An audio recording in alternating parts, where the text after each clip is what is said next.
Subscribe করুন হবিটেক BD YouTube চ্যানেলটিকে এবং পাশে থাকা বেল আইকনটি প্রেস করে দিন ইলেকট্রনিক্স এবং রোবোটিক্সের ভিডিও সবার আগে পাওয়ার জন্য। আসসালামু আলাইকুম ভিউয়ার্স, স্বাগতম জানাচ্ছি হবিটেক বিডি চ্যানেলে আরেকটি নতুন এপিসোডে। তো আজকে ভিডিওটি মূলত আরসির একেবারে বেসিক একটি ভিডিও।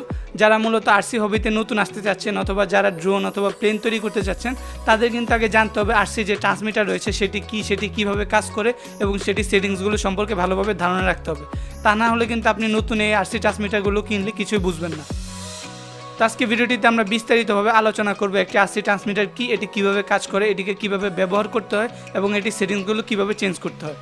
তো আজকে ভিডিওটিতে আমরা ফ্লাইস্কের FS36 ট্রান্সমিটার নিয়ে আলোচনা করব, কিন্তু আপনারা যদি CT6B অথবা i6 ট্রান্সমিটার ব্যবহার করেন সেক্ষেত্রেও সেম সেটিংস হবে। তো আজকে ভিডিওটি দেখে আপনি যদি এই বেসিক ফাংশনগুলো সম্পর্কে জেনে যান তাহলে যে কোনো ধরনের দামি কম দামি ট্রান্সমিটার আপনি খুব সহজে ব্যবহার করতে পারবেন। ভিডিওটি শুরু করার আগে আপনাদের কাছে ছোট্ট একটি রিকোয়েস্ট, যারা এখন পর্যন্ত আমাদের চ্যানেলটিকে সাবস্ক্রাইব করেননি এই ধরনের নিত্য নতুন ভিডিও সবার আগে পেতে এখনই আমাদের চ্যানেলটিকে সাবস্ক্রাইব করে পাশে থাকা বেল আইকনটিকে ক্লিক করে দিবেন, তাহলে আমাদের সকল নতুন ভিডিওর নোটিফিকেশন আপনি সবার আগে পেয়ে যাবেন। তো চলুন কথা না বাড়িয়ে ভিডিওটি শুরু করি।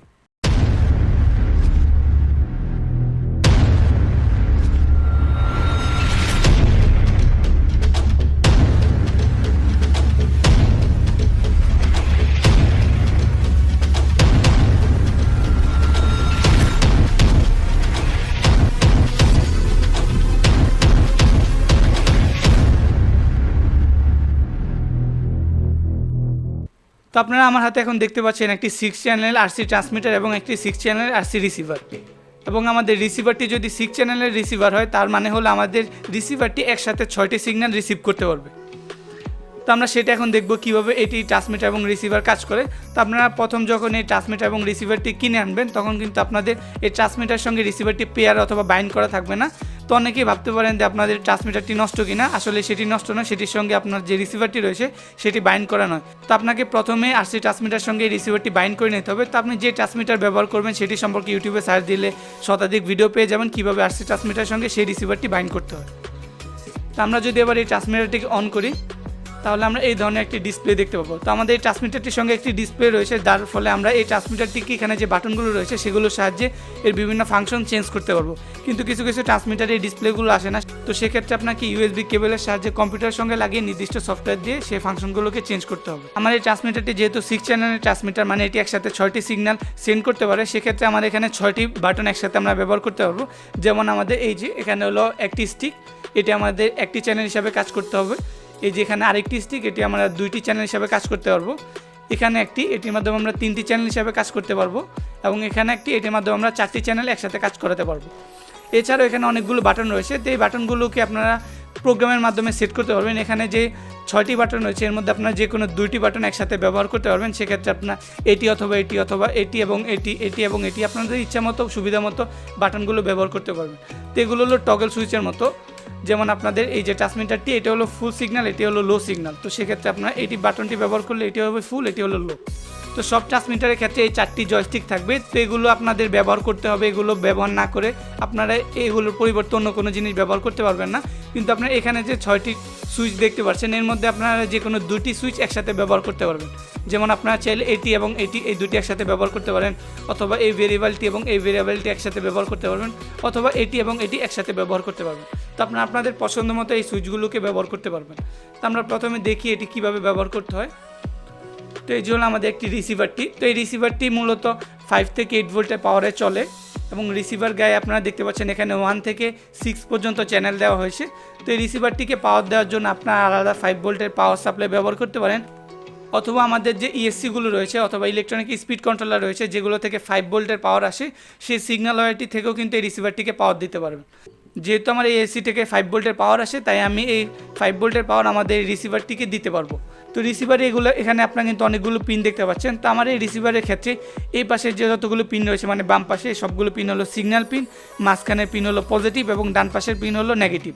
তো সবগুলো আরসি ট্রান্সমিটারের ক্ষেত্রে এই জিনিসটা প্রায় সেম হয়, কিন্তু কিছু কিছু ট্রান্সমিটার অথবা রিসিভারের ক্ষেত্রে এই পিনগুলো উল্টো ডিরেকশনে থাকতে পারে। তো আমার এখানে যে ESC সিগন্যাল ওয়্যারটি রয়েছে সেটি ডান পাশের পিনটি হলো সিগন্যাল পিন, মাঝখানে একটি VCC, বাম পাশের যে পিনটি রয়েছে সেটি হলো নেগেটিভ পিন। তো আমরা প্রথমে কি করব, আমাদের এই ESCটিকে আমাদের রিসিভারের 3 নম্বর চ্যানেলের সঙ্গে কানেক্ট করে দিব।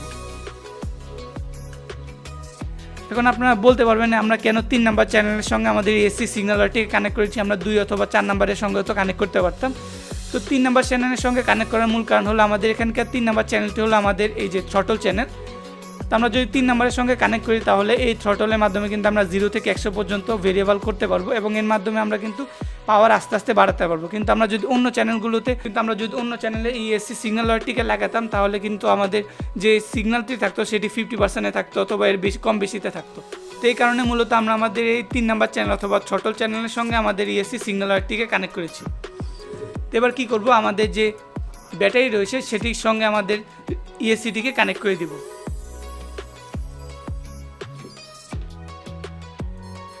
দেখুন আমাদের ESCটিকে পাওয়ার দেওয়ার সঙ্গে সঙ্গে কিন্তু এখানে একটি রেড LED জ্বলছে। তো আপনাদের যদি রিসিভার এই ধরনের একটি LED গ্লো করতে থাকে তার মানে হলো আপনাদের রিসিভারটি আপনাদের ট্রান্সমিটারের সঙ্গে বাইন্ড করে, কিন্তু যদি কোনো LED না জ্বলে সেক্ষেত্রে আপনাদের রিসিভারের সঙ্গে ট্রান্সমিটারটি বাইন্ড করে নিতে হবে। এই যে আপনারা দেখুন, আমি যদি আমার যে থ্রটল স্টিকটি রয়েছে সেটিকে আস্তে আস্তে বাড়াই তাহলে আমাদের মোটরটি কিন্তু স্পিন করছে এবং আমি স্টিকটি যত বাড়াবো আমাদের মোটরটি কিন্তু ততই স্পিন করছে। তো এখানে কী হচ্ছে, আমি এখান থেকে যে সিগন্যালটি পাঠাচ্ছি সেটি আমাদের যে রিসিভার রয়েছে সেটি রিসিভারে যাচ্ছে এবং রিসিভার আমাদের ESCটিকে সিগন্যাল দিচ্ছে যে আমাদের মোটরটি কত স্পিডে ঘুরবে। তো এখন দেখুন, আমরা যদি এখানে অন্য কোনো স্টিক ব্যবহার করতাম যখন এই স্টিকটি, তাহলে কিন্তু আমরা যখনই পাওয়ার দিতাম তখনই কিন্তু আমাদের ESCটি ফুল স্পিডে চলতে থাকতো। আর এই কারণে আমরা 3 নাম্বার চ্যানেলের সঙ্গে আমাদের ESCটিকে কানেক্ট করেছি। তো সেমভাবে আপনারা প্লেন অথবা ড্রোন তৈরি করলে আপনাদের যে থ্রটল থাকবে সেই থ্রটল লাগতে হবে 3 নাম্বার চ্যানেলে, তাহলে আপনারা এটাকে 0 থেকে 100 পর্যন্ত ভেরিয়েবল করতে পারবেন। তো এবার বাকি চ্যানেলগুলো দিয়ে আমরা কী করবো, তো বাকি চ্যানেলগুলো দিয়ে আমরা যদি প্লেন তৈরি করতে যাই তাহলে প্লেনের ক্ষেত্রে কিন্তু সার্ভো মোটর ব্যবহার করা হয় আমাদের প্লেনের এলিভেটর অথবা রাডার ইত্যাদি জিনিস কন্ট্রোল করার জন্য। তো এখন আমরা দেখবো এই সার্ভো মোটরটিকে কীভাবে ব্যবহার করতে হয়। তো এখানে অনেকগুলো চ্যানেল রয়েছে, আমি ধরুন 1 নাম্বার চ্যানেলের সঙ্গে আমাদের সার্ভোটিকে কানেক্ট করে দিচ্ছি। সার্ভোর ক্ষেত্রেও সেম, এই সার্ভোটি যেহেতু 5 ভোল্টে চলে তো আমাদের রিসিভারে কিন্তু মাঝখানে সবগুলো পিনই 5 ভোল্ট হয়ে গিয়েছে, সবগুলো প্যারালাল করা। তো যেহেতু সবগুলো প্যারালাল করা তাই আমরা খুব সহজে কিন্তু আমাদের এই সার্ভো মোটরটিকে আমাদের রিসিভার থেকে পাওয়ার দিতে পারবো। তো দেখুন আমি আমাদের সার্ভো মোটরটিকে 1 নাম্বার চ্যানেলের সঙ্গে কানেক্ট করে নিয়েছি। এখন আমাদের যে ট্রান্সমিটার রয়েছে সেটির এই স্টিকটি হলো 1 নাম্বার স্টিক। তো দেখুন আমি যদি আমার এই স্টিকটিকে মুভ করি তাহলে আমাদের সার্ভোটি কিন্তু মুভ করছে।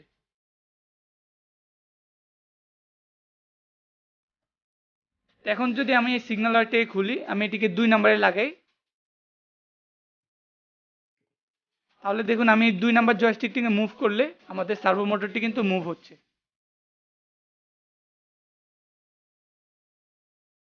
এবার যদি আমি সিগন্যাল ওয়্যারটিকে খুলে এখানে 5 নাম্বার পিনের সঙ্গে কানেক্ট করে দিই তাহলে দেখুন আমাদের উপরে যে নবটি রয়েছে তো সেই নবটিকে যদি আমি ঘুরাই তাহলে আমাদের সার্ভো মোটরটি কিন্তু ঘুরছে।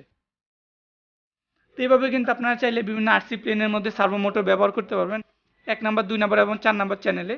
তো আশা করি এতক্ষণে আপনারা বুঝে গিয়েছেন একটি RC ট্রান্সমিটার এবং রিসিভার কীভাবে কাজ করে এবং এগুলো সিগন্যাল কীভাবে আদান প্রদান করা হয়। তো এখন আমরা কিছু বেসিক জিনিস জানবো, যেমন এই ট্রান্সমিটারের ক্ষেত্রে যদি আমি সেট আপ অপশনে ঢুকি তাহলে এখানে প্রথমে আপনারা দেখতে পাবেন রিভার্স। তো রিভার্সে গেলে কিন্তু আমি চাইলে আমাদের যে চ্যানেলগুলো রয়েছে সেগুলোকে রিভার্স করতে পারবো।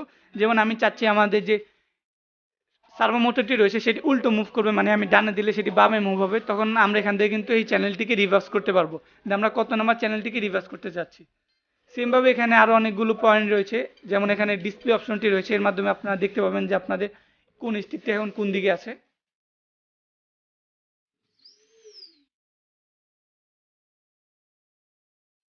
এটিতে এখানে আরও অনেকগুলো অপশন রয়েছে, আপনারা যখন একটা RC ট্রান্সমিটার নতুন কিনবেন তো সেটি নিয়ে কিছু টাকা ঘাটাঘাটি করলে আপনার সব অপশনগুলোর কাজ জেনে যাবেন। তাছাড়া RC নিয়ে কাজ করতে করতে আপনার এই সব অপশনগুলো সম্পর্কে খুব সহজে পরিচিত হয়ে যাবেন।